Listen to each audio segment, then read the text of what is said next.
আসসালামু আলাইকুম রহমতুল্লাহি ওয়াবারাকাতুহু। This is Adnan Shuvo. Welcome back to my new vlog video. আজকে ফ্রাইডে ছিল, তাই ভাবলাম আজকে একটু কোথা থেকে ঘুরে আসি।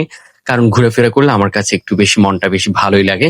সো উঠে পড়লাম অটোতে করে আমি মাইজদি বাজার দিকে যাচ্ছি। তারপর মাইজদি বাজার নামলাম, নামার পরে একটু হাঁটতেছি। কারণ হচ্ছে আমি যদি মাইজদির দিকে যেতে হয় তাহলে আমাকে আরেকটা গাড়িতে করে উঠতে হবে।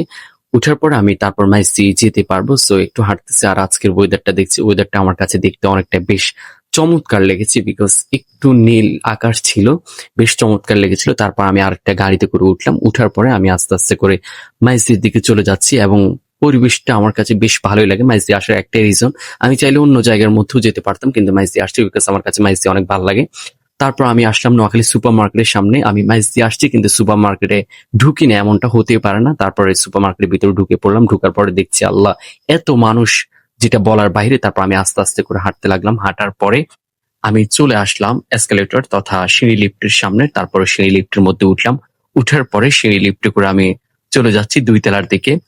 তারপরে আমি দেখলাম বিভিন্ন মানুষ লিফটের মধ্যে উঠছে এবং পরিবেশটাও বেশ আমার কাছে বেশ ভালো লেগেছিল এবং মানুষজন তেমন একটা উপরে ছিল না, কিন্তু নিচে অনেক মানুষ ছিল। তারপরে চলে আসলাম আমার মামার দোকানের মধ্যে। আমার মামার দোকানটা হচ্ছে সিঁড়ি লিফটের পাশে ২ তলা সিঁড়ি লিফটের পাশেই বেনারসি ফ্যাব্রিক্স। সেখানে আসলে আপনি শাড়ি, লুঙ্গি, থ্রি পিস, বিভিন্ন ধরনের আইটেম গুলো পাবেন। আপনি যেগুলো হচ্ছে কাট আইটেম, সেগুলো সবকিছু আপনি আমার মামার দোকানের মধ্যে পাবেন। আস্তে আস্তে করে চলে আসলাম নোয়াখালী মডেল মসজিদের সামনে। মডেল মসজিদের সামনে আসার পর দেখতে পেলাম সেখানে নার্সারি বসেছি, বিভিন্ন ধরনের ফুল অথবা গাছের চারা বিক্রি হচ্ছে।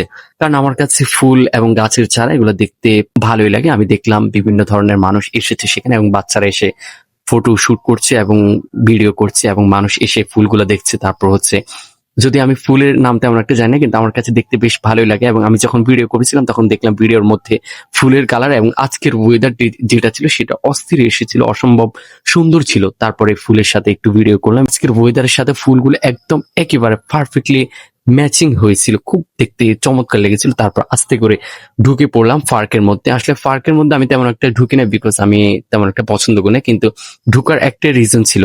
কারণ সেখানে একটা দিঘি ছিল, যেটার পাশে বসলে মনটা এমনিতে আস্তে করে ঠান্ডা হয়ে যায়, শীতল হয়ে যায়। দিঘিটা আমার কাছে বেশ চমৎকার লেগেছিল এবং ওয়েদারের সাথে দিঘিটার আজকের যে একটা ম্যাচিং হয়েছিল সেটাও কিন্তু চমৎকার লেগেছিল। তারপর আস্তে আস্তে করে পার্কের মধ্যে কিছু সময় স্পেন্ড করলাম, কিছু সময় কাটালাম। কাটানোর পরে আমরা এবার চলে যাচ্ছি আমাদের গন্তব্যের দিকে, কারণ অনেক সময় আমরা লেট করে ফেলেছি এখানে। লেট করার পরে আমরা আস্তে আস্তে চলে যাচ্ছি আমাদের গন্তব্যের দিকে, কারণ হচ্ছে মাগরিবের নামাজের আজান ইতিমধ্যে দিয়ে দিয়েছে। আমরা যদি আরেকটু অপেক্ষা করি তাহলে আমরা হয়তো নামাজের আজকের জামাতটা ধরতে পারবো না। তারপরে আস্তে আস্তে করে হাঁটতে লাগলাম এবং একজন আরেকজনের সাথে আজকের অনুভূতি, ঘোরার যে একটা অনুভূতি ছিল সেটা আস্তে আস্তে করে শেয়ার করতেছি যে কেমন লেগেছে। কিন্তু আমার কাছে বেশ ভালোই লেগেছে। সো আজকের ভিডিওটা এখানেই সমাপ্ত। ভালো থাকবেন, দোয়া করবেন। আসসালামু আলাইকুম।